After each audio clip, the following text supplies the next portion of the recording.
Love and greetings to all of you who are gathered here in person and to all those who are watching this event remotely.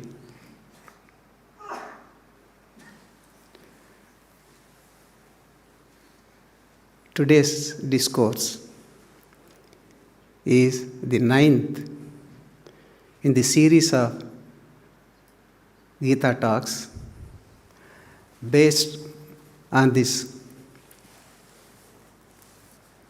immortal book, God Talks With Arjuna, interpretation of Bhagavad Gita given by our Gurudev Paramahansa Yogananda Ji.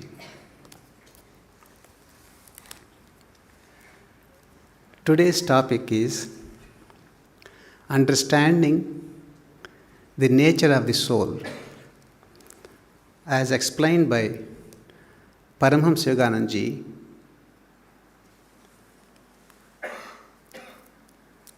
In interpreting the second chapter of the Gita, that is Sankhya Yoga. Understanding the nature of the soul. I recall one prayer I heard. One person prayed like this: God, if there is a God, save my soul if I have a soul.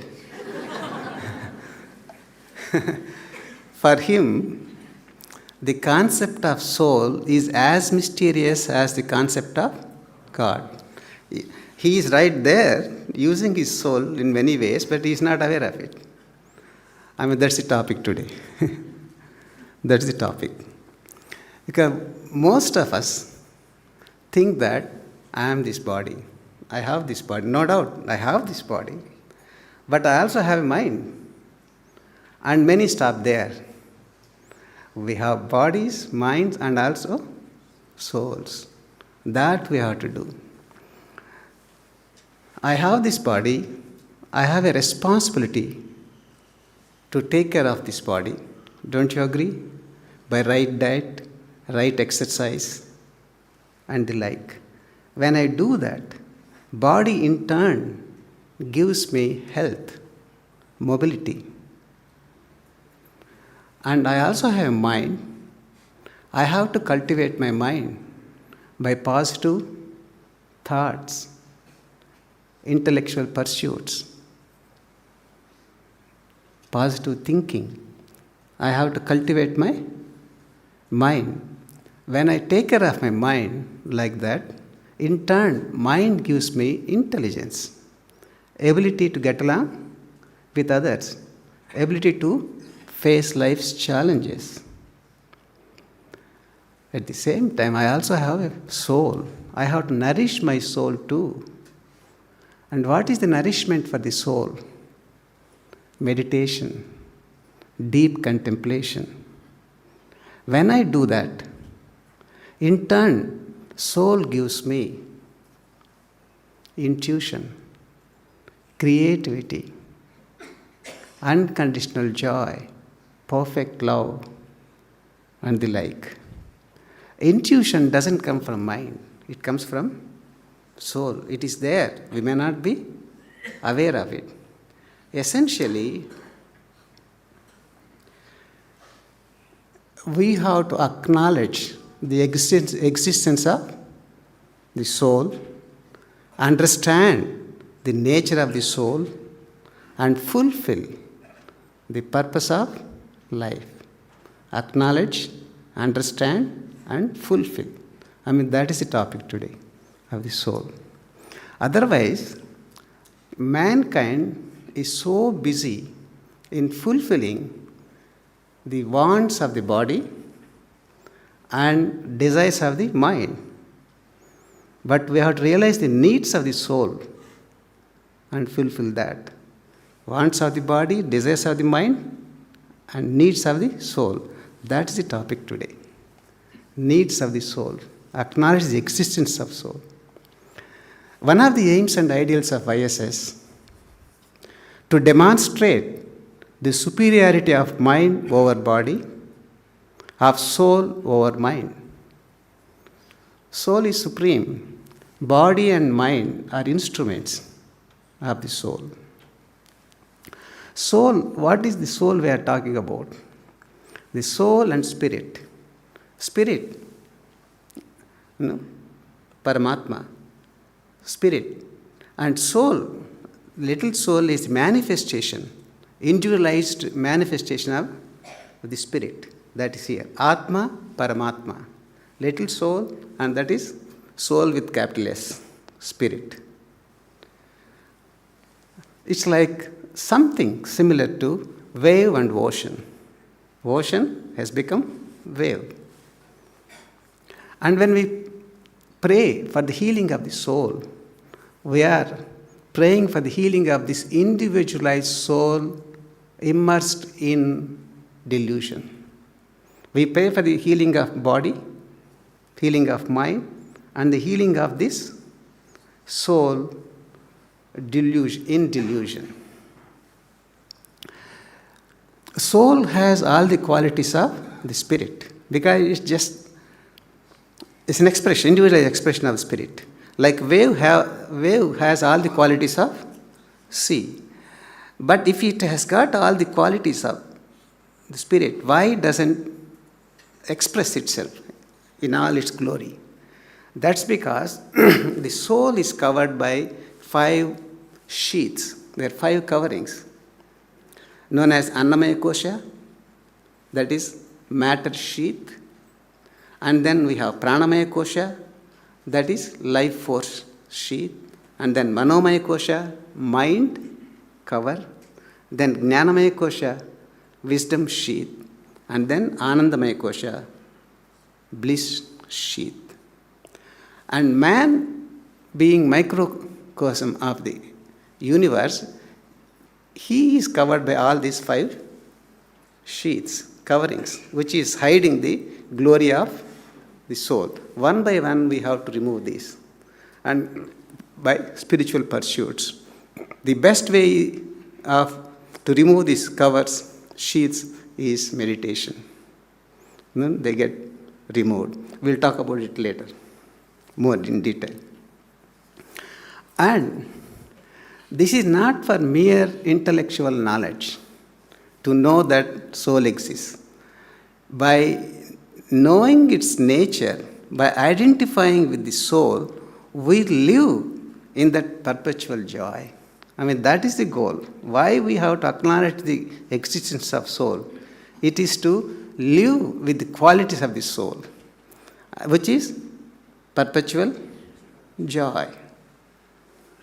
And knowing eventually that it is this soul which is merging, separating with that infinite spirit. Like wave comes, goes, like that. We are also merging and separating.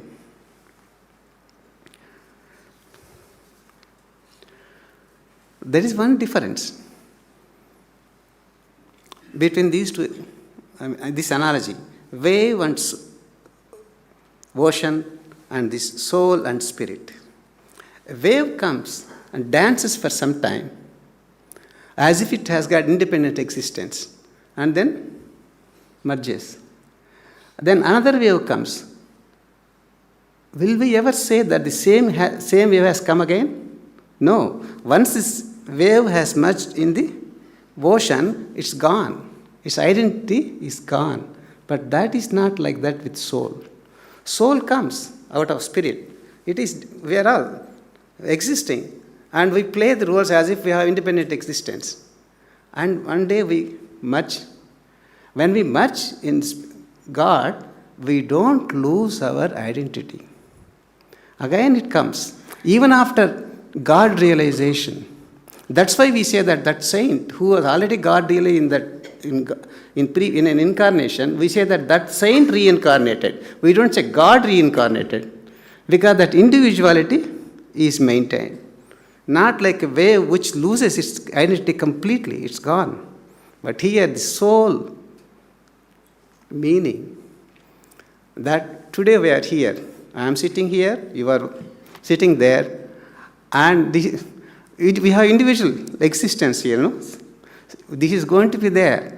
Even after incarnations, when we all merge in God, we can think, on that day in Noida, you are sitting there, I am sitting here. We can think about it because that identity will be there. That's the beauty of the soul. Now, before we take up the slokas, we have to understand that why should I understand the nature of the soul? That is, to face life's challenges from a platform of serenity. I mean, that is important. I'll just give an example. If someone asks you, who are you? What is the answer? You would say that I am an engineer, I am a scientist, I am a doctor, I am a Gujarati, I am an Indian, I am an American. I am a Hindu, I am a Muslim. Isn't it the standard answer you give? Who are you means you are a Hindu, you are a Gujarati, you are this.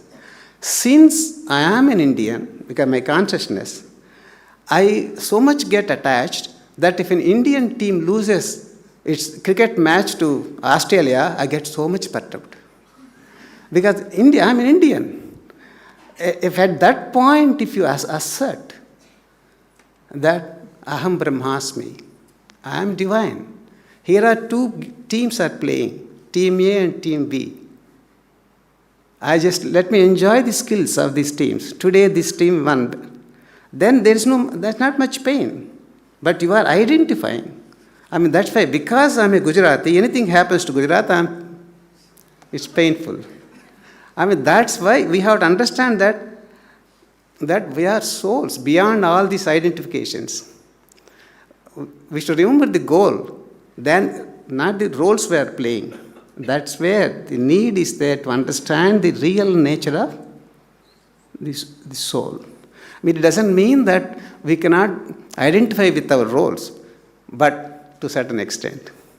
Not to go on feeling bad about it.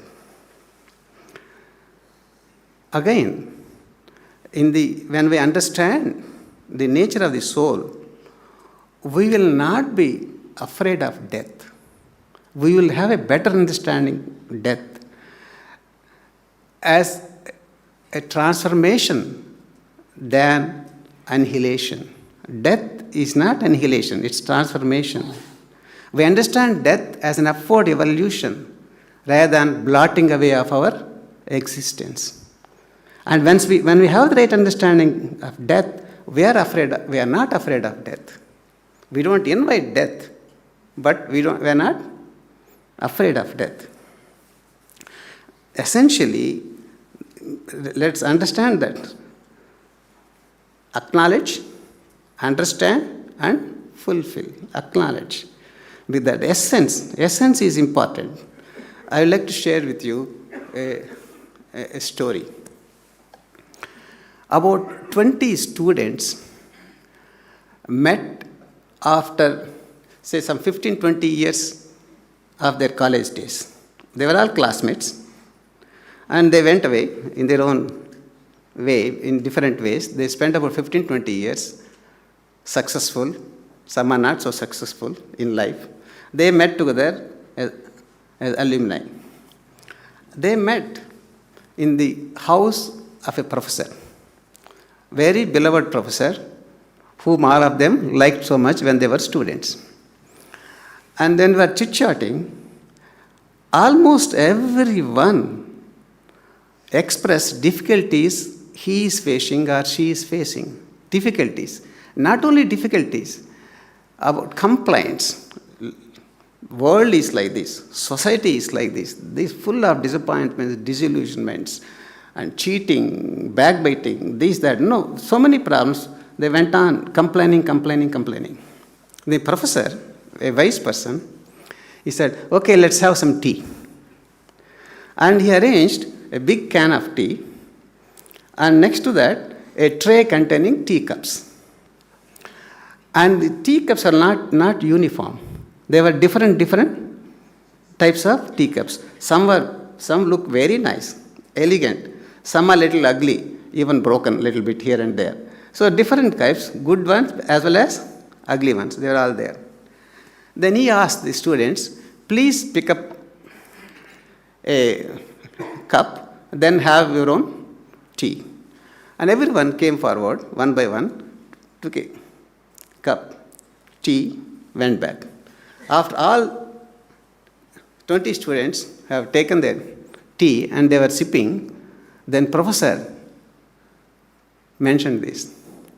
There is an observation here. Look at the basket of teacups. All ugly ones are left behind. Everyone took something which is little more beautiful. I mean, there is nothing wrong with that, Now look here. What is that you want? Tea. That essence of tea doesn't change with the way cup is looking at. But consciously or unconsciously, you always wanted something good to keep your tea, which is not really needed. Same thing, what is essence is life. You have life, realize it and enjoy it. And fulfill the purpose of life. Don't worry about the outer existence. The roles you are playing, the business you are doing, and the experience you are going, these are all like cups. They are not important. But what is inside life? Realize that. Isn't it a good example? That is what is the essence of life? That's soul. What is the purpose of life? To acknowledge, to understand, and to fulfill that. This one. So let us also contemplate on the needs of the soul rather than always trying to cater to the wants of the body and desires of the mind. I mean, that is the topic today. Now, before we take up the slokas in the second chapter, we will sing a cosmic chant. No birth, no death. This is from Adi Shankaracharya's Nirvanastakam. Guruji has given the wordings also. No birth, no death. This describes the nature of the soul. We sing for a few minutes, then a few moments of contemplation, then we'll start our Gita explanation. I request Vasudevananji to lead us in that cosmic chant.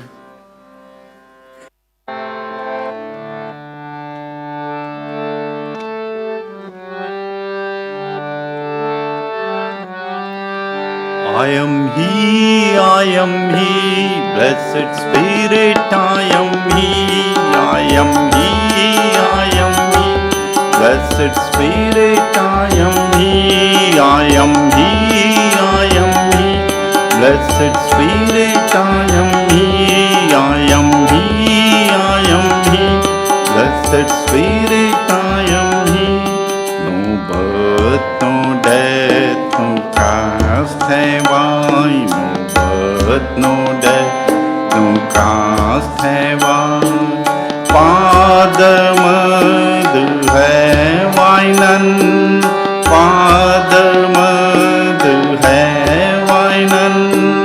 I am He,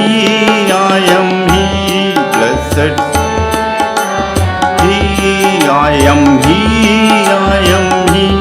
blessed Spirit, I am He. Mind nor intellect nor ego chitta, mind nor intellect nor ego chitta. Sky nor earth, no metals am I, sky nor earth nor metals am I am He, blessed Spirit, I am He, blessed Spirit, I am He. No birth, no death, no caste, no birth, no death, no caste have I. Father, mother have I none, Father, mother have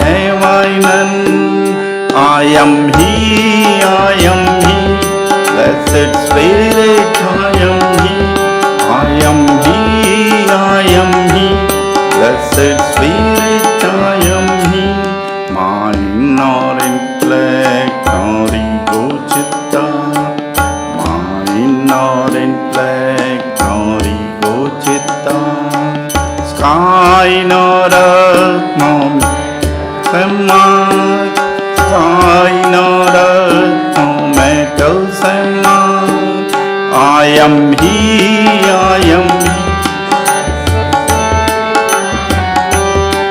I am he, I am he, blessed spirit I am he, Shivoham, Shivoham, Kevalatma Shivoham, Shivoham, Shivoham, Kevalatma Shivoham, na janma na mrityu na jati koi meri, na janma na mrityu na jati koi meri, पिता न कोई माता मेरी, पिता न कोई माता मेरी, शिवोहम शिवोहम केवल,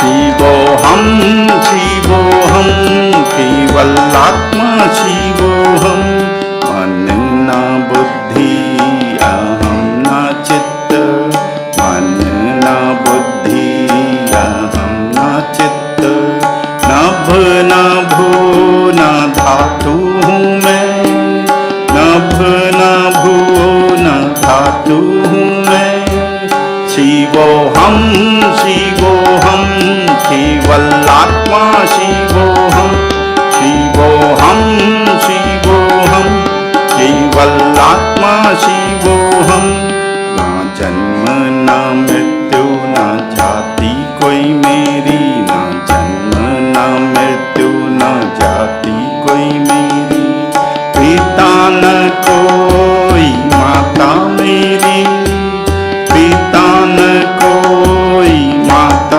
मेरी, शिवोहम शिवोहम केवल, शिवोहम शिवोहम केवल आत्मा शिवोहम, मन न बुद्धि अहम न चित्त, मन न बुद्धि अहम न चित्त, नभ न भू न जातु मैं, नभ न भू न धातु हूँ मैं, शिवोहम शिवोहम केवल आत्मा शिवोहम, शिवोहम शिवोहम केवल आत्मा शिवोहम, शिवोहम शिवोहम केवल आत्मा शिवोहम, शिवोहम शिवोहम केवल आत्मा शिवोहम, शिवोहम शिवोहम केवल आत्मा शिवोहम, शिवोहम शिवोहम केवल आत्मा शिवोहम, शिवोहम शिवोहम केवल आत्मा शिवोहम, शिवोहम शिवोहम केवल आत्मा शिवोहम, शिवोहम शिवोहम शिवोहम शिवोहम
Before we take up the Gita slokas for study, let us recall the context when Gita message was given to Arjuna. As we know, Pandavas lost their kingdom in the game of dice, and they had to go into exile for 13 years. After fulfilling the conditions, when they came back and claimed their rightful kingdom, they were denied by Kauravas. Having no other option, they declared a war. On the battlefield, when Arjuna saw the people he had to fight to regain his kingdom, his relatives and dear friends, he went despondent. It isn't worth fighting friends and relatives. Then Bhagavan Krishna gives this advice. There is an analogy to our lives. We are all potentially divine. Divinity is within each one of us. But we lost that kingdom of divinity in the game of delusion. As a result, we are exiled from our divinity and we are living like mere mortals. And when we realize that, no, my kingdom is within. I want the divine kingdom. We want it. But mere wanting is not adequate because mere demanding by Pandavas was not adequate. So when I want to regain my kingdom, I find some Kauravas here. Where my ego, habits, desire, anger, jealousy, pride, and other negative tendencies. They are opposing me to reclaim my divinity. Then a devotee like Arjuna is also despondent. So to get back divinity, do I have to fight my own laziness? Do I have to fight? Do I have to give up this, give up that, this desire, that desire? He is unhappy because I enjoy my laziness. Harmless to others. But that is affecting my spiritual pursuits, being lazy. That is stage. And Bhagavan Krishna's advice is, identify yourself with the soul, not so much with your body and mind. That's one of the advices which we are going to study today. And let us take up Sloka 11 in chapter 2. I request Vasudevani to sing the Sloka. Shri Bhagavan Uvacha Asocyananvasoch Sattvam Pragyavadansh Bhashase Gatasun Gatam Sunscha Nanusochanti Panditaha Asocyananvasoch Sattvam Pragyavadansh Bhashase Gatasun Gatam Sunscha Nanusochanti Panditaha. The plain meaning as given by Guruji in God Talks With Arjuna. The blessed Lord, Bhagavan Sri Krishna said, Thou hast been lamenting for those not worth thy lamentations. Yet thou dost utter words of lore. The truly wise mourn neither those who are living nor for those who have passed away. What is the predicament of Arjuna? Rather, what is the predicament of a devotee like you and me? Because I have to conquer my own habits. These habits, these traits have become my second nature. I like all these things. So he tries to rationalize. Because I am used to all these things, spending my time this way, that way. If I don't continue to do that, maybe I will have psychological problems later. For instance, I have to keep track of what's happening in this world. news. That's fine. There's nothing wrong with that. But how much? How long? Just sit before the TV. Just to a few items, or it could be hours and hours. News item, after that serial, after that this, after that, goes on. So much time is wasted. But he rationalizes, for me to live in this world, I have to keep abreast of what is happening around. And he rationalizes it. If I don't do this, I may become a mental case. And psychological problems may develop if you don't do all these things which I have been doing. Guruji says that mental weakness is never wisdom, but a sign of deep conscious attachment to the ego and its delusive pleasures. Its interest is not that to know what's happening in Africa today. The interest is to keep myself somehow busy. Easy way of keeping is just keep watching. Surrender yourself to TV and just sit there. Time is gone. That is a weakness actually. It's not that you have to have the knowledge of what's happening everywhere. That is subconscious, attachment to the ego and its delusive pleasures. Pleasure I get. Because man gets his pleasures, his happiness through senses. What he can get through tongue, through eye, through ear, through senses. He is so much. And if I starve my senses, if I don't get, I may become a psychological wreck. It's not worth. It's not worth fighting friends and relatives by Arjuna. It's not worth trying to starve my senses, a devotee. It's not that we should not watch TV, but how much and what for. Advice is be anchored in the changeless.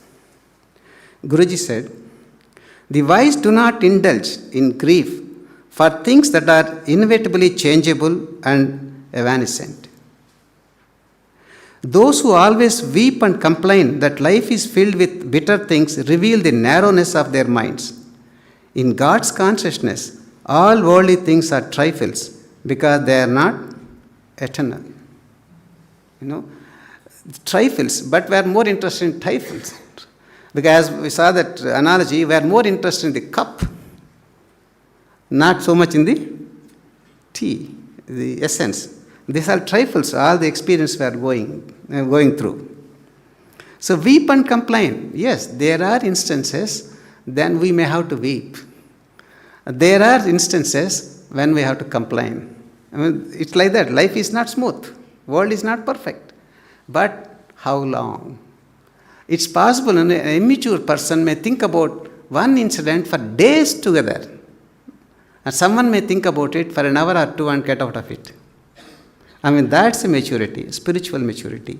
Not that we're insensitive to what's happening around us, but how much you get affected by that. Identify yourself with the soul, then you are above these things.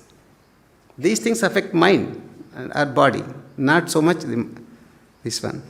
Otherwise, in life, be it professional life, business, family, studies, what is guaranteed is a series of challenges. But that is guaranteed, series of difficulties. That you cannot get away. Life is never going to be smooth. But how do you react? How do you react? How long? Thoughts and consciousness are limited to, say, 70 years, 80 years. That's all our consciousness. But that's what we are not. We are not this one life. So, the wise don't concentrate only on those things pertaining to the 70 years or 80 years, but something beyond. Something beyond.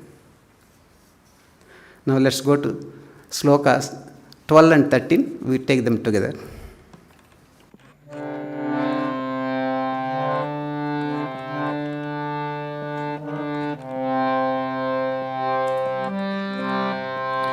न त्वेवाहं जातु नासं न त्वं नेमे जनाधिपाः न चैव न भविष्यामः सर्वे वयमतः परम् देहिनोऽस्मिन्यथा देहे कौमारं यौवनं जरा तथा देहान्तरप्राप्तिः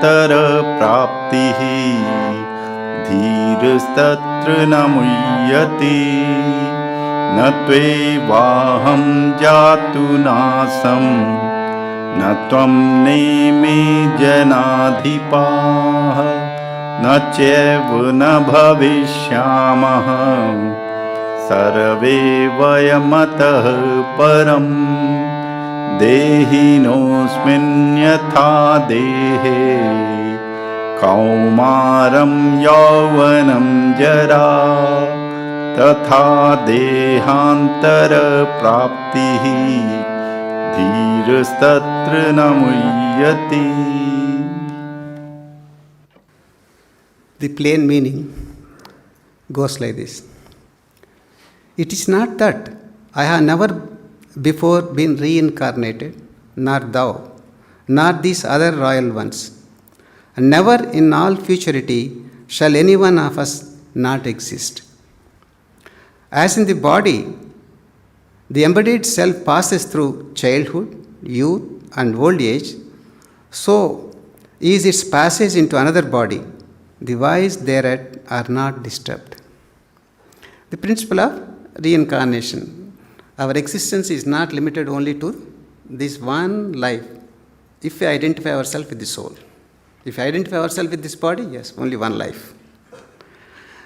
Advice is to rise above this cycle of life and death.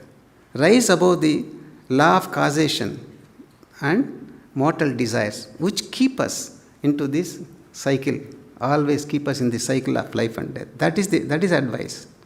Essentially, identify and acknowledge and identify the soul. That's what you are really. Not the wave, but the ocean. Guruji said, a mortal doesn't experience a prenatal or post-mortem continuity of consciousness. He therefore sees the past as dark and the future as unknown. We don't know about our previous incarnations, of course future, no idea at all. But a meditating devotee shifts his consciousness from the changes of birth and death to the changeless being in whose bosom all changes dance. Once we identify ourselves with soul, that means we are part of that spirit. No? In that spirit, we can watch the waves dancing, life's experiences going on. We can watch from that platform. Same experiences, but different consciousness, different emotions, different feelings.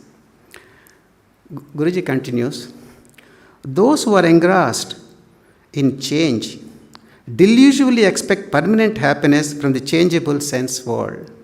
I mean, that is the thing. We all expect lasting happiness from this changeable world. But one thing is definite. A square peg will never fit into a round hole. This whole world is that way. We will never fit in. That soul will never fit in into the emotions and activities of this soul. We have to get into that. We have to remember. Never expect a smooth, peaceful sea. When you see a ocean, waves are bound to be there, restless waves. We cannot expect unless we go deep in. Then you see peaceful ocean. So now we are watching the life, going through emotions, all restless, painful. But go within, in the middle of the ocean. There you have the peaceful things, the soul level. But our attachment to sense gratifications, our habits, they don't allow us to go beyond our immediate experiences. That is the problem. Here is an example. One king invited his officers for a big occasion. And then he distributed expensive gifts, clothes, to each one of them. They all got clothes. When the function was going on, one of the officers, he sneezed. When he sneezed, he took this gift given to him, cloth, and wiped his nose. Then king saw it. He was upset. He said, he insulted me. He told the minister sitting next to me, see, he's insulted me. This expensive, precious gift I have given him, that he using to wipe his nose. Wipe his nose, and he was upset. Then minister, wise minister, he said, yes, Rajan, I wonder what God is thinking about us. God has given us this precious body.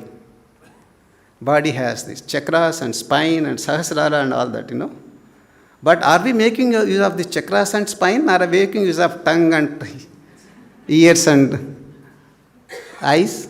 We are using these senses, not so much of this, taking advantage of the existence of chakras. Isn't it a very apt example? We are also wiping our nose with royal gift. The royal gift is this body. Let's make use of it for spiritual pursuits. Spiritual pursuits. But we are not. We have sense gratification. That we are using. Wiping the nose. Very well, Gita slokas very well applicable to each one of us. Next, sloka 14. I request Vasudevananji.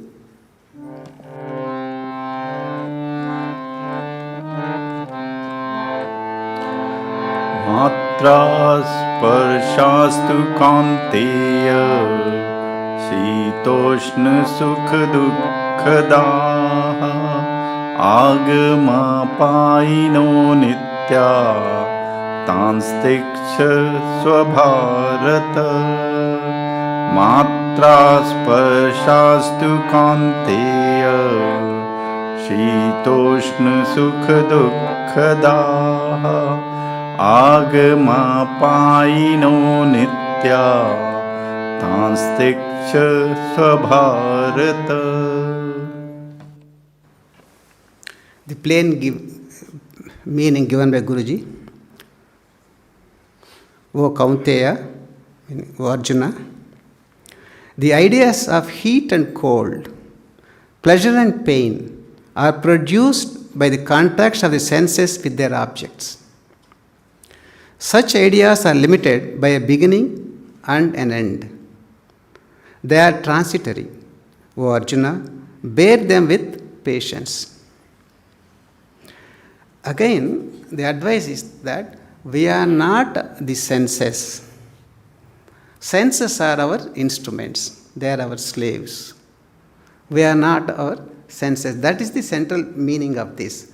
And the cold, heat, pain, these are all because of the senses. The senses that feel cold, not my soul. So if you are identified with the senses, you go through these varied experiences, dualities, heat and cold, pain and pleasure, all these things, as long as you are in the realm of senses. I mean, it's not difficult to understand this. For instance, in sleep, we don't have these sensations. For example, in sleep, if a mosquito lands on my toe, I may not even realize it. That sensation of touch is lost. Even if it's a little bit cold, I may not even realize it because I am beyond the senses. That means it's possible. It's possible for me to go beyond the senses. Sleep is an example, actually. Sleep is an example. But only thing is, in sleep, mind is not under control. We can't make use of that freedom from senses and anything higher. When in meditation, something similar happens. In meditation, we go beyond the influence of the senses. Senses are there, active, but they don't disturb us. They don't bring all this information. We are interiorized, antarmukhi. interiorized, and inside, free from these dualities, pain, pleasure.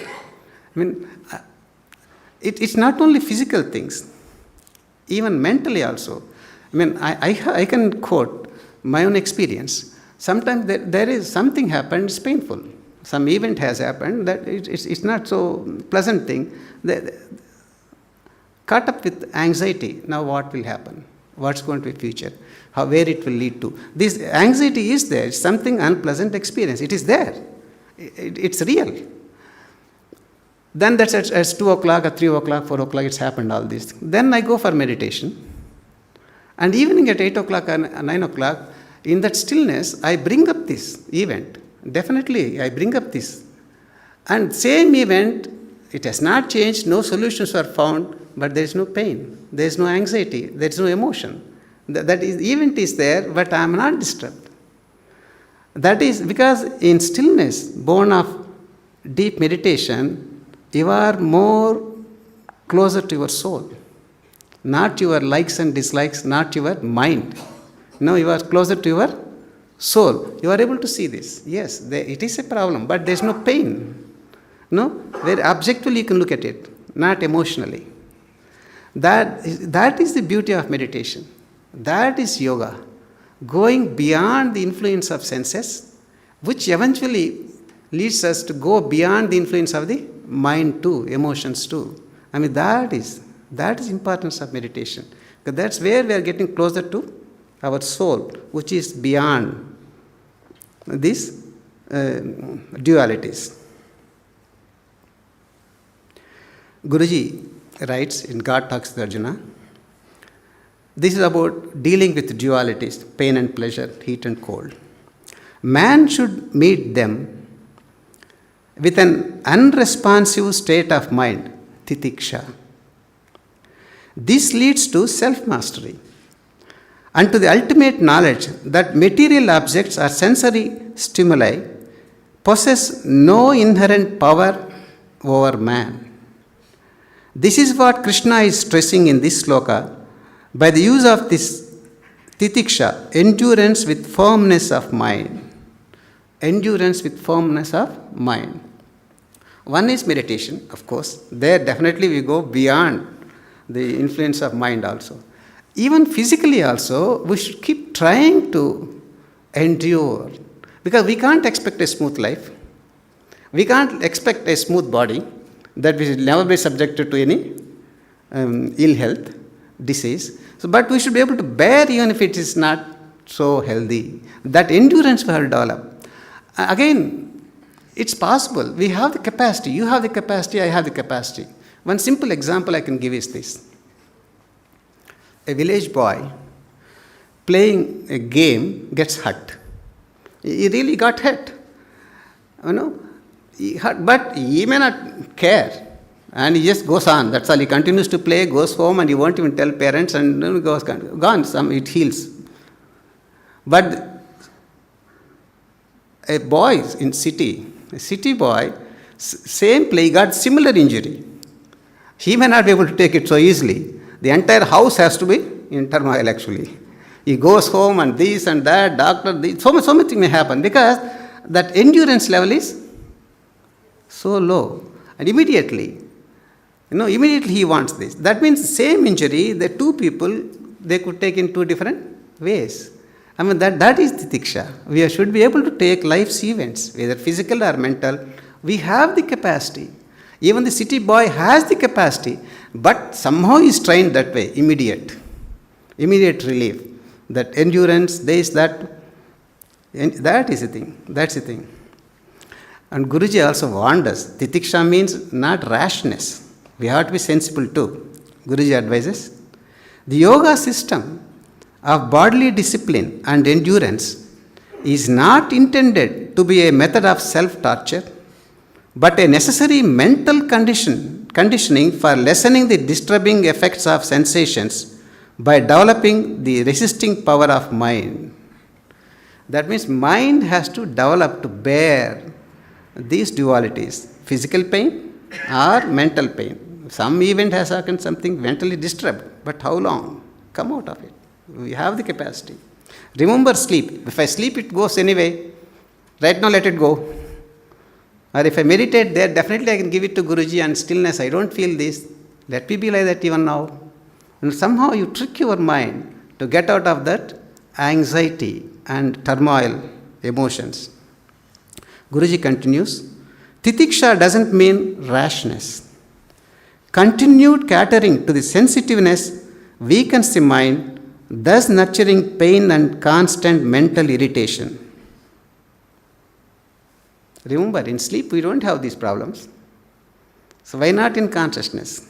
Why not in consciousness? Again, what is the message here? Acknowledge and identify your soul. Acknowledge the existence of the soul and identify with that soul.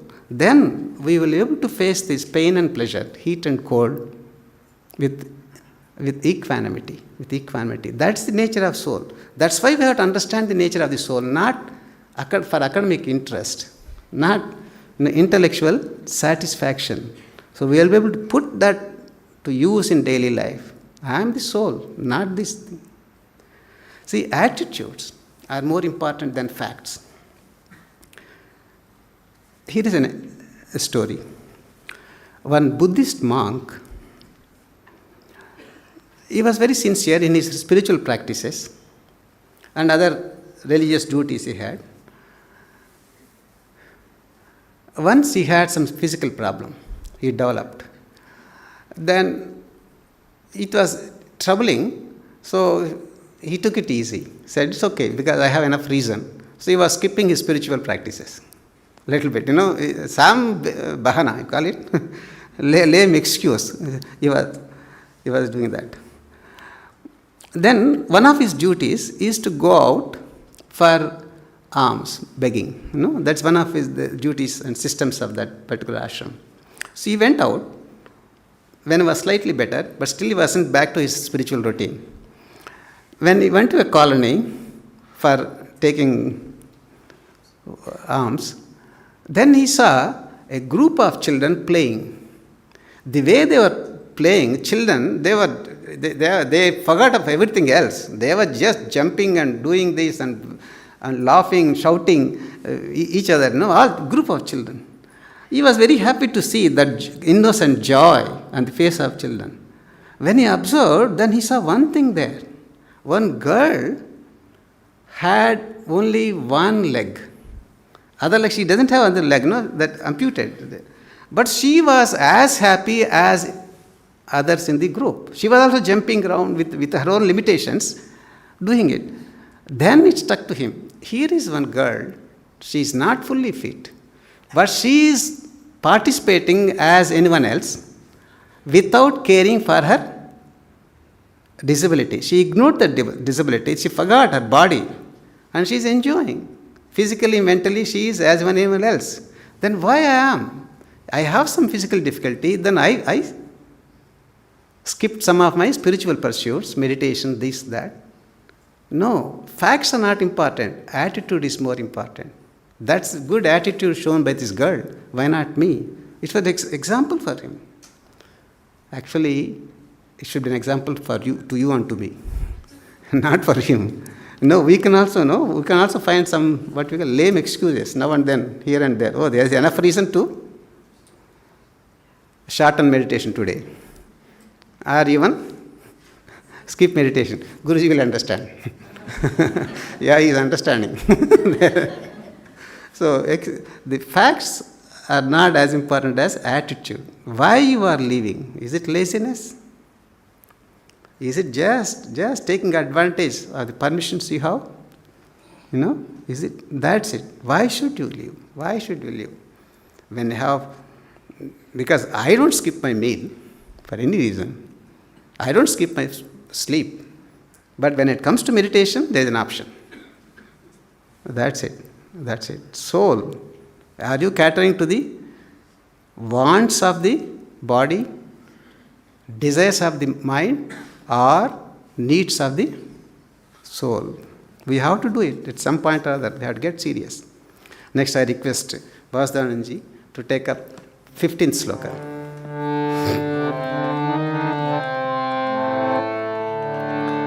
Yam hina vyathayante te purusham purusharshabha sama dukkha sukha dhiram somrittatvaya kalpate.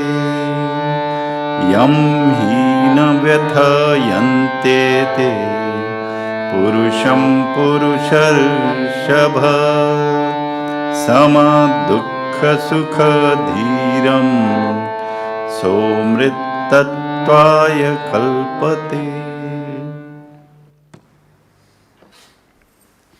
The plain meaning: O flower among men, Arjuna, he who cannot be ruffled by these contacts of the senses with their objects, who is calm and even-minded during pain and pleasure, he alone is fit to attain everlastingness. Even-mindedness, that is titiksha, and even-mindedness. Here there is one question arises. When someone illustrates that even-mindedness, capacity to bear pain and pleasure, etc., etc., what do we think? We think that, oh, he's a saint, he can do it. No, that is likely. No, they can do it, but not me. The question is, eventually when we realize everything is same, pain, pleasure, everything, emotion, everything is same, equanimity. But to get to that stage, this question of equanimity comes when we realize God, or we realize God when we develop this equanimity. Did you understand my question? We get this equanimity when we realize God, or when we realize God when we develop this? What is the answer? That is sadhana. That is sadhana. That is effort. Spiritual effort means developing that equanimity. So to say that he is saint, he can do it, not me, that means at that point our mind is tricking us. He is saint because he developed that. So that is the thing. That is the thing. We have to go on. We have to go on. Do it. Guruji, paraphrase his words here, very nicely has given an example. Of course, this standard example in spiritual literature. That blessed being who is unchanged like the anvil under the hammer strokes of trial, the one who is even-minded during the both cloudy winter days of pain and sunny springtime days of pleasure, the one who calmly absorbs trials into himself as the sea quietly swallows rivers, he is ordained by the gods to attain the eternal kingdom. The example is anvil. Anvil, in Hindi we call it nihai. It is like a solid piece of iron, very solid piece. We can't even carry it, it's so heavy. But that is used as base on which we can make things. A smith, a blacksmith makes. For instance, you want a sheet of steel to cover something. You want a sheet. But what you have is a round rod of steel. Then you have to heat it and put it there and keep on hammering it until it becomes flat. What do? You heat it and keep it on the anvil and there keep on hammering it. And eventually it becomes flat, what you want. It comes out of it. But in the process, what changed? The rod changed into a flat sheet because of the hammer strokes. What is that which has not changed but helped this process to happen? Anvil. If your anvil is not there, this will not happen. The change will not happen. But anvil has not gone through any changes. It is there. Similarly, the soul is there. Soul is the anvil. On that, body and mind are changing. Body and mind are under the hammer strokes of life's experiences. The body is changing, mind is changing, but not the soul. If you again identify with this rod, it's painful for it to become a sheet. But if I identify with the anvil, it's just watching. It's just watching rod becoming a sheet. In spite of the hammer's strokes, it is okay, it's calm, it can take it. Hammer is touching it actually. It's also receiving the pressure, blows, but it doesn't matter if we identify ourselves with this soul. Similarly, life's experiences will not put us into so much turmoil if only we identify with the soul, identify with the anvil. Changes are there, it's a witness to the changes. It's a witness to changes. Isn't it clear? For example, this is put into practice. Guruji's father, Bhagavati Charan Ghosh, he allowed some surgery to be performed without taking anesthesia. How is it possible? When surgery is done, big or small, there is pain because surgery is happening. But he withdrew his consciousness from this body. His consciousness was identified more with the soul. That's why he could go through it. Gandhiji did that. He allowed surgeries to be performed without anesthesia. That means it is possible. They are also human beings, advanced spiritual beings, but they are also human beings. So you and I can do that.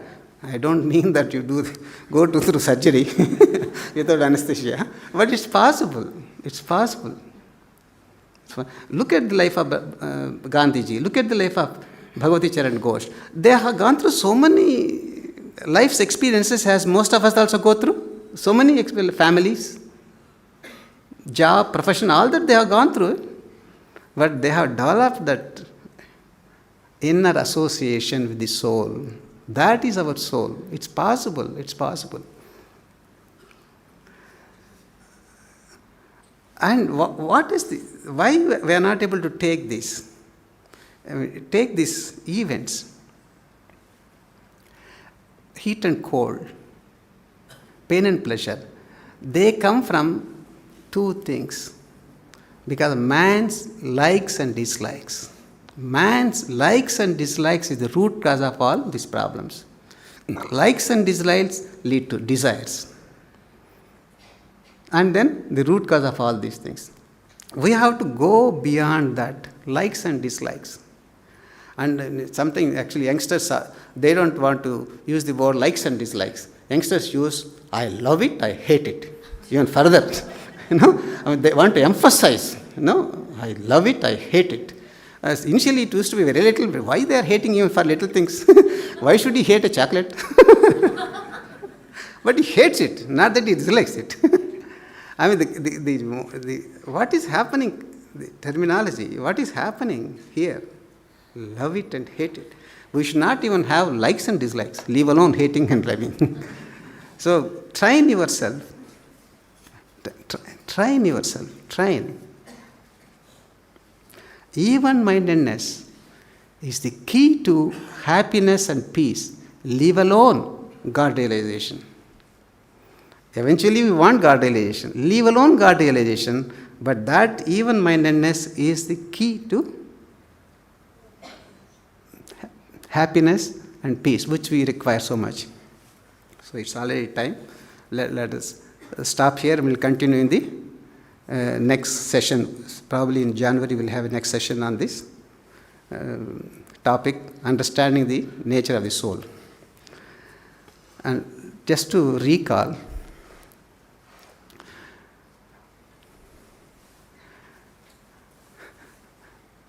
surely we started with a prayer, not our prayer, somebody else's prayer. Let that not be our prayer anymore. No, but God, if there is a God, save my soul if I have a soul. So even if we don't identify with soul, let us think that there is a soul. Let's not say that if there is a soul. At that point, we are also in that mode, but not anymore. So the message here is acknowledge, identify, fulfill. acknowledge the existence of soul, identify yourself with the nature of the understand the soul, and then identify and fulfill the purpose of the goal. Acknowledge, understand, and fulfill.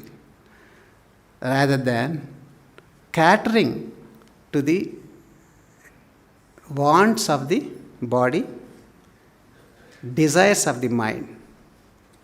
Try to fulfill the needs of the soul. That is a message. That is a message. So next time when we sing cosmic chant, no birth, no death, I am he, remember this. That's what we want to realize in this life. I have some good news. See, this book, we all know, we have been seeing it for the last 20 years, God Talks With Arjuna. But sometimes it is a little too thick, it may be daunting, but Guruji understands that, Swami Chidananda understands that, he has given us this. This is a concise version of this.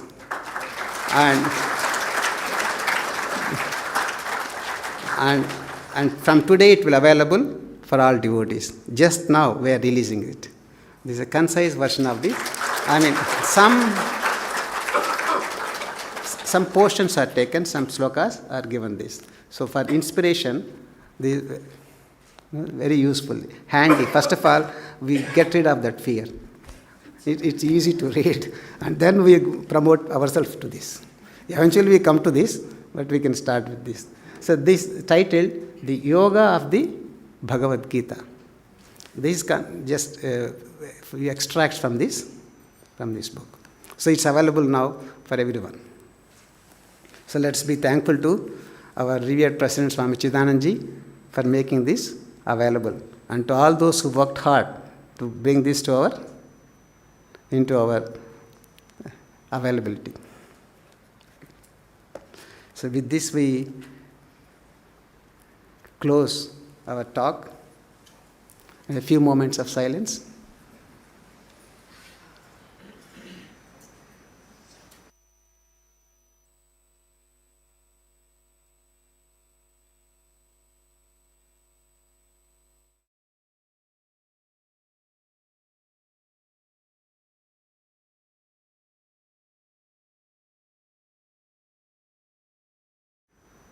Om Shanti, Shanti, Shanti. I was thinking of the analogy. This is the wave, this is the ocean. So wave has all the qualities of the ocean. So you will not be missing that start. Those who have been neglecting reading this should not have any more excuse. No more excuse. No bahana. No lame excuse. Okay. Jai Guru. Jai Guru.